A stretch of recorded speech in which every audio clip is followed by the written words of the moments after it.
नमस्कार। देशकाल प्लस में आपका स्वागत है। मैं हूं मुकेश कुमार। दोस्तों, जंतर मंतर के आंदोलन के बाद से मोदी सरकार पैनिक मोड में आ गई है। वो इतना घबरा गई है, इतना आतंकित हो गई है कि उसने अब सोशल मीडिया, ऑनलाइन मीडिया पर ज़बरदस्त तरीके से सेंसरशिप थोपना शुरू कर दिया है। बड़े पैमाने पर लोगों के, यूज़र्स के जो पोस्ट हैं उनको टेक डाउन किया जा रहा है, उनको हटवाया जा रहा है। और यहाँ तक कि उन वेबसाइट या उन ट्विटर हैंडल या यूँ कहें कि जो मेटा के प्लेटफॉर्म हैं जिसमें इंस्टाग्राम है, फेसबुक है, इन सब से भी पोस्ट हटवाई जा रही हैं। और इन सब पोस्ट का एक ही तरह का कैरेक्टर है। कैरेक्टर ये है कि उनमें प्रधानमंत्री मोदी की आलोचना हो रही है, मोदी सरकार की आलोचना हो रही है, तीखी आलोचना हो रही है, और ज़्यादातर निशाने पर उनके विरोधी हैं। इनमें पॉलिटिकल पार्टी भी हैं और लीडर्स भी हैं। तो एक तरह से एक ज़बरदस्त स्तर का क्रैक डाउन शुरू कर दिया है। आपको याद होगा कि अभी चंद दिन पहले ही मोदी सरकार ने मेटा को जमकर हड़काया था। मेटा यानी मार्क जुकरबर्ग को, और मार्क जुकरबर्ग से माफ़ी मांगने के लिए कहा था। जुकरबर्ग बहुत कमज़ोर आदमी है, रीढ़ की हड्डी उनके पास है ही नहीं। वो तुरंत झुक गए, उन्होंने माफ़ी भी मांग ली। फिर मार्क जुकरबर्ग की टीम के एक यहाँ आई, उसने अश्विनी वैष्णव और जो सरकार के दूसरे अधिकारी हैं उनसे मुलाकात की। और उसके बाद से, हालांकि उसके पहले से ही ये अभियान शुरू कर दिया गया था सरकार के स्तर पर, लेकिन फिर उसके बाद और तेज हो गया है। मैं आपको कुछ उदाहरण दे रहा हूं कि क्या क्या हो रहा है। मेटा ने विरोध प्रदर्शनों और राजनीतिक रील्स की सेंसरशिप बढ़ा दी है।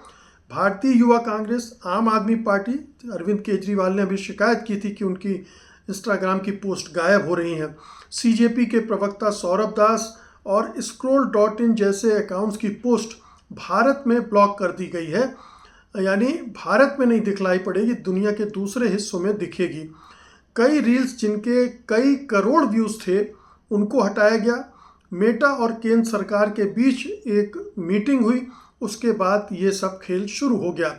सरकार ने एल्गोरिदम, रिकमेंडेशन सिस्टम और एंटी एस्टेब्लिशमेंट कंटेंट के प्रसार को लेकर दबाव बनाया।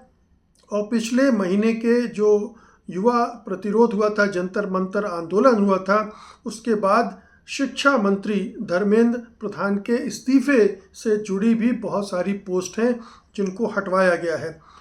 scroll.in ने भी एक रिपोर्ट छापी है जिसके हिसाब से जून में कम से कम 4 पोस्ट उसके ब्लॉक हुए हैं। कश्मीर पैलेट गन पीड़ितों पर एक रिपोर्ट थी, अमृतसर मीट बैन पर थी, और इसी तरह की रिपोर्ट्स ब्लॉक की गई हैं। इंस्टाग्राम ने आईटी रूल्स के तहत लीगल रिक्वायरमेंट्स का हवाला दिया, जबकि scroll.in बहुत ही जिम्मेदार, प्रतिष्ठित वेबसाइट मानी जाती है। सीजेपी विरोध से जुड़े कई छात्र एक्टिविस्ट के रील्स हटाए गए भारत में, या फिर उनको रेस्ट्रिक्ट कर दिए गया।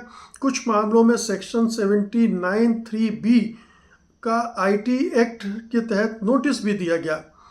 सरकार ने मेटा से एल्गोरिदम में बदलाव करने, deep fake propaganda control, data localisation और क्विक रिस्पांस टीम से कोऑर्डिनेशन की मांग की है, और कई दौर की मीटिंग हुई है। और इसी तरह से आल्ट न्यूज़ जैसे फैक्ट चेकर्स की पोस्ट को भी हटाया गया है और उसको रेस्ट्रिक्ट भी किया गया है।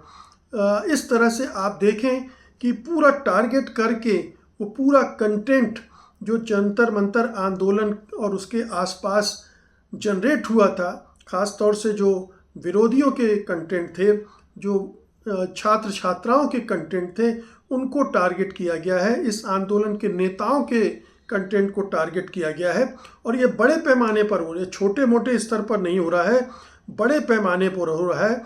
और ये कैसे हो रहा है मैं ये भी आपको बताता हूँ। जैसे मैंने बताया कि मेटा पर दबाव बनाया गया। मेटा पहले से भी ये काम कर रहा था, लेकिन सरकार जब पैनिक मोड में आ गई, घबरा गई कि ये क्या हो रहा है, पूरे देश भर में एक आंदोलन खड़ा हो रहा है, सरकार डावाडोल हो रही है, प्रधानमंत्री की छीछा लेदर हो रही है, तो उसने ये एकदम से दबाव बनाना शुरू कर दिया और उसका नतीजा हमारे सामने है। तो जो आईटी एक्ट है, इंफॉर्मेशन टेक्नोलॉजी एक्ट 2000, उसमें एक सेक्शन है 79(3)(b और सेफ हार्बर। प्लेटफॉर्म इंटरमीडियरी हैं, यानी जो जितने भी प्लेटफॉर्म हैं, इंस्टाग्राम है, फेसबुक है, एक्स है, ये सारे इंटरमीडियरी हैं और यूजर कंटेंट के लिए आमतौर पर जिम्मेदार नहीं है, उनको सेफ हार्बर दिया गया। लेकिन अगर सरकार या इन्फोर्समेंट एजेंसीज अवैध कंटेंट, सो कॉल्ड अवैध कंटेंट जो सरकार कह रही है, उसको हटाने का नोटिस दे और प्लेटफॉर्म ना हटाए, तो ये जो उनको सेफ हार्बर स्टेटस दिया गया है वो लिया जा सकता है, हटाया जा सकता है। और इससे डरती हैं ये तमाम प्लेटफॉर्म, क्योंकि वो हट गया तो फिर कौन हमारे प्लेटफॉर्म पर कंटेंट पोस्ट करेगा। दूसरा है, सरकार का अपना एक सहयोग पोर्टल है, होम मिनिस्ट्री का एक सिस्टम है जहां अधिकारी बैठे हैं और दिन रात टेक डाउन नोटिस भेजते रहते हैं।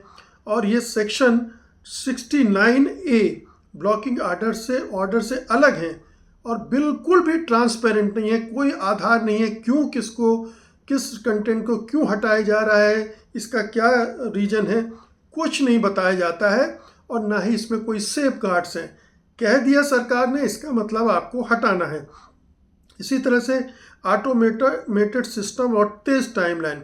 मेटा अब लीगल रिक्वायरमेंट्स के तहत ऑटोमेटेड तरीके से बड़े पैमाने को कंटेंट को रिस्ट्रिक्ट करता है। यानी अब मेटा ने अपने सिस्टम में ही एक ऑटोमेशन ऐसा डाल दिया है जिसमें सरकार का विरोध हो, मोदी का विरोध हो, इस तरह का जो कंटेंट होगा वो ऑटोमेटिकली उसको रेस्ट्रिक्ट कर देगा, यानी उसकी रीच घटा देगा, वो आप तक पहुंचने ही नहीं देगा। और नए नियमों में टाइमलाइन बहुत कम कर दी गई, 2-3 घंटे के अंदर उसको काम करना पड़ेगा, जिससे एआई ऑटोमेशन पर निर्भरता बढ़ी है और मैनुअल रिव्यू कम हो गया है। यानी कोई बंदा देखे कि ये नोटिस आया है, इस पर अमल करना चाहिए, नहीं, इतना टाइम ही उसको नहीं दिया जाता है, वो तुरंत हटाना पड़ता है, नहीं तो सेफ हार्बर वाली व्यवस्था चली जाएगी। अब ये जो पूरा हालिया दबाव है, जो प्रदर्शन हुए, मेटा के साथ मीटिंग्स हुई, एल्गोरिथम, डीप फैक्ट्स, ये अच्छा, इसमें एक और आड़ ली जा रही है कि डीप फैक्ट बहुत फैल रहा है, या ये कहा जा रहा है कि जो चाइल्ड एब्यूज से रिलेटेड कंटेंट है वो उसकी चर्चा की जा रही है, लेकिन ये आड़ बनाई जा रही है। ये इसकी आड़ में बाकी चीज़ों को हटाया जा रहा है, एक सेंसरशिप लागू की जा रही है। पारदर्शिता की तो कोई यहाँ बात ही नहीं है, बिल्कुल भी नहीं है। यूजर्स को अक्सर सिर्फ लीगल रिक्वायरमेंट्स या आईटी रूल्स का एक सामान्य सा मैसेज मिलता है। किस एजेंसी का नोटिस था, क्या सटीक कारण था, कुछ भी स्पष्ट नहीं किया जाता है। अपील संभव है अपनी पोस्ट को हटाने के खिलाफ, लेकिन प्रक्रिया धीमी है और अस्पष्ट है, तो ज़्यादातर यूज़र्स जो हैं इस लफड़े में पड़ते ही नहीं हैं और वो चलने देते हैं। तो इस तरह से ये पूरा एक कानूनी तंत्र बैठा दिया गया, एक जाल बिछा दिया गया है जिसमें यूज़र्स फंस रहे हैं, सेंसरशिप लागू की जा रही है और धीरे धीरे कंटेंट को प्रो गवर्नमेंट बनाया जा रहा है।